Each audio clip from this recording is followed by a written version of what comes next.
Bonjour, bonjour. Ce matin, en fait, j'aimerais partager avec vous une parole dans laquelle j'ai même intitulé Une parole, une vie. En fait, si je dis une parole, une vie, c'est parce que, comme vous le connaissez et comme nombreux peuvent l'entendre, je crois que la parole, c'est une source de vie et comme la Bible le déclare même que tout a été fait selon la parole. Alors, ce matin, j'aimerais partager dans le livre de Marc à partir du chapitre, le chapitre 5 à partir du verset 21 jusqu'au verset 30. Alors, là-dedans, il y a deux personnages que j'aimerais bien partager leurs expériences. En fait, c'est que j'ai même reçu comme parole dans cette histoire, c'est le personnage de Jairus qui était à l'époque un grand prêtre de synagogue. Alors vous savez, à l'ancien temps, le grand prêtre, c'était une personne qui était comblée de pouvoir, d'autorité, d'intelligence même, de sagesse.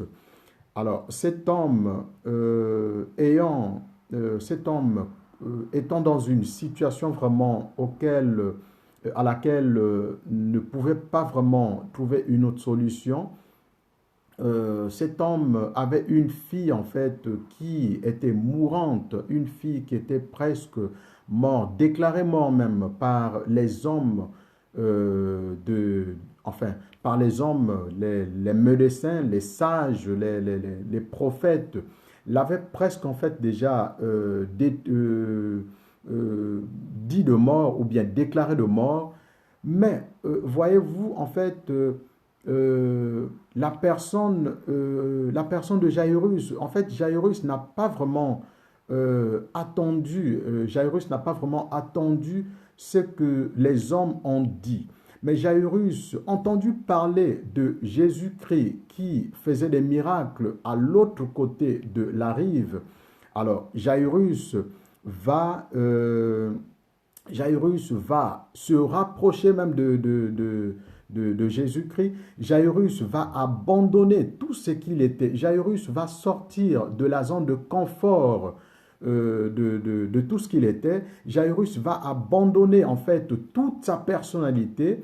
Alors, lorsque je parle même d'abandonner, en fait, voyez-vous une personne comme Jésus qui n'avait que 34 ans, 33 ans à l'époque, et Jairus, un vieux, un sage, un grand prêtre de la synagogue qui était respecté, mais Jairus ne va pas voir tout ce qu'il avait comme personnalité ou galant qu'il pouvait porter.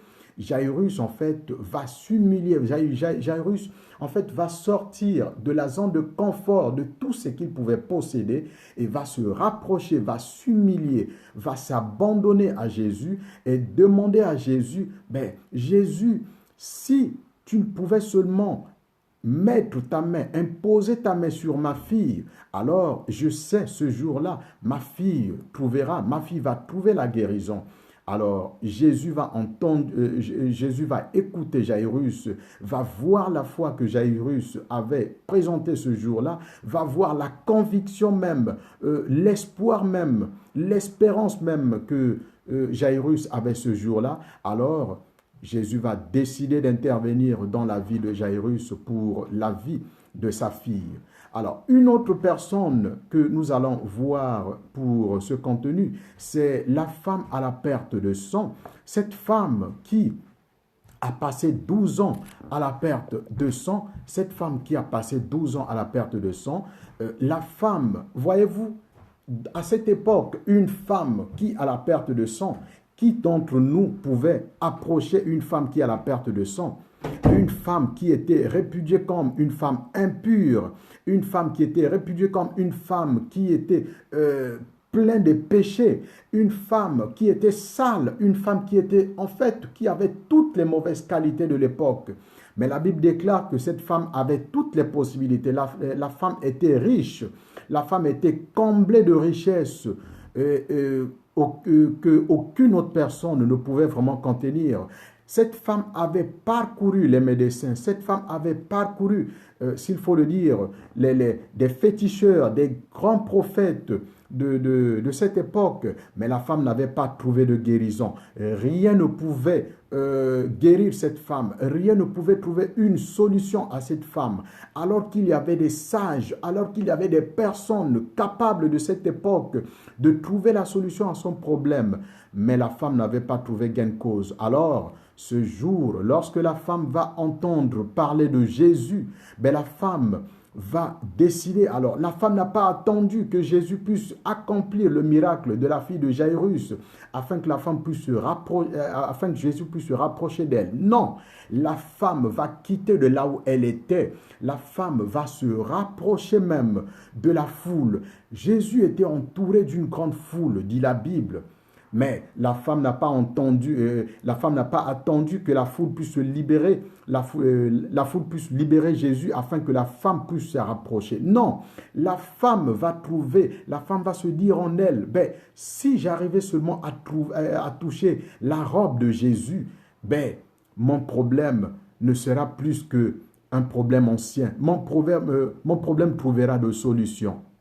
Alors, la femme va se faufiler entre la foule. La femme va pénétrer dans la foule. La femme va par tous les moyens chercher à toucher le pan de la robe de Jésus.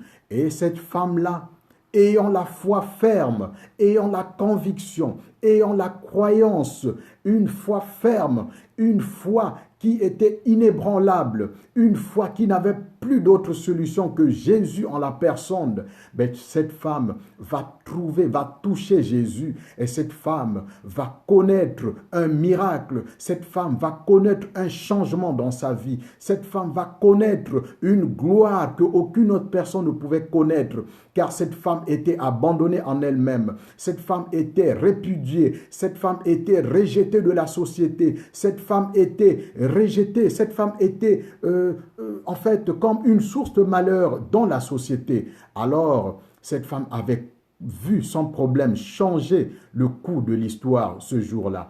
Et alors ce matin, j'aimerais vraiment vous encourager, vous qui me voyez, vous qui m'entendez. Je sais que parmi, oui, les gens peuvent se dire, oui, moi cette parole, je l'ai déjà entendue 1000 fois. Mais laisse-moi te dire ce matin, laisse-moi te dire, à l'heure qu'il le fait, maintenant là, si tu peux fléchir tes genoux, si tu peux t'examiner toi-même, si tu peux te revoir toi-même, recherche là d'où vient en fait le problème, voir l'originalité, voir en fait l'origine de ton problème, voir la cause de ton problème, examine-toi, rapproche-toi vers Jésus. Celui-là, il est capable de changer le cours de ton histoire.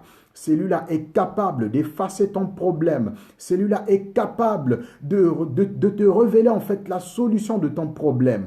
Alors, mon frère, ma soeur, ma mère, mon père, toi qui m'écoutes, toi qui me vois, je n'ai pas d'autre solution à te proposer maintenant que d'aller chercher la face de Dieu, de rechercher la face de Dieu. Et celui-là, c'est Jésus-Christ qui peut se révéler en toi. C'est Jésus-Christ qui peut faire de ton problème son problème ce matin. Merci de m'avoir entendu. J'espère que cette parole aurait vraiment fait quelque chose dans ta vie et que tu vas témoigner la grandeur de Dieu un autre jour. Amen.